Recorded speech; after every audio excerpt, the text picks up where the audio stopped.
તમને ખબર છે કે પેટ્રોલ ડીઝલનું વિશ્વભરમાં સંકટ છે અને એમાં ભારત દેશ પણ બાકાત રહ્યો નથી.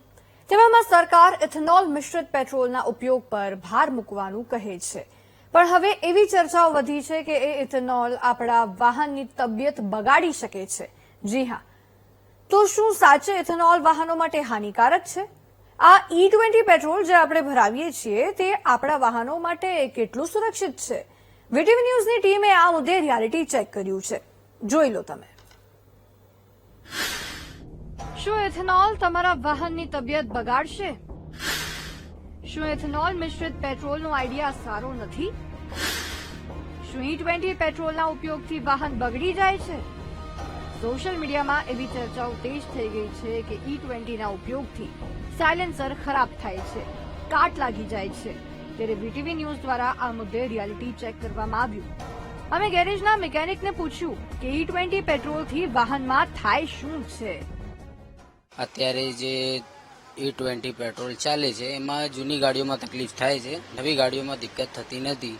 કેમ કે પેટ્રોલમાં કેમિકલ વધારે આવે છે, એમાં પાઇપો ફાટી જાય છે, પાઇપો કડક થઈ જાય છે, એવી દિક્કતો આવે છે.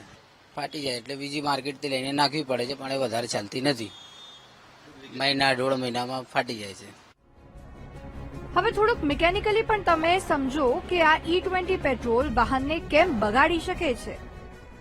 હવે E20 પેટ્રોલ એટલે શું છે કે શેરડીના રસનો ભૂકો જે હોય, જે વેસ્ટ હોય, એમાંથી ફિલ્ટર કરીને પેટ્રોલની અંદર મિક્સ કરેલું હોય 20%. હવે એક જાતનું તમે કોઈ પણ નોર્મલ આજથી જે જૂના ફોર્મેનો હશે, જે 30-40 વર્ષ પહેલા જે કામ કરતા હશે, એને તમે પૂછશો, એનો અભિપ્રાય લેશો ને, એ તમને કહેશે કે ભાઈ તમારી જે ગાડી તમે ચલાવતો નોર્મલ જે બી, એની અંદર તમે થોડી મોરસ નાખી દો. મોરસ નાખ્યા પછી તમારી ગાડી બીજે દિવસે લોક થઈ જશે, એન્જિન લોક થઈ જશે. એટલે એક પ્રકારનું એ ચાસણી ટાઈપનું જોઈએ છે. જેમ કે આપણે ઘરની અંદર ચાસણી બનાવીએ અને લોંગ ટાઈમ પછી આપણે એને યુઝ ના કરીએ તો ચાસણી આખી નીચે જામી જાય અને પાણી ઉપર રહી જાય. હાલમાં આવતી ગાડીઓમાં આ E20 પેટ્રોલના કારણે એવું નુકસાન થાય છે કે સીધી સર્વિસમાં જ આપવી પડે છે.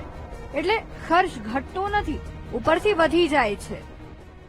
કાર્બેટર વાળી ગાડીમાં શું ફોરમેન ગમે ત્યારે ડિસમિસ મારીને સાફસૂફ કરીને કામ કરી શકતું, તો એનો જે ક્ષાર હોય ક્ષાર નીકળી જાય.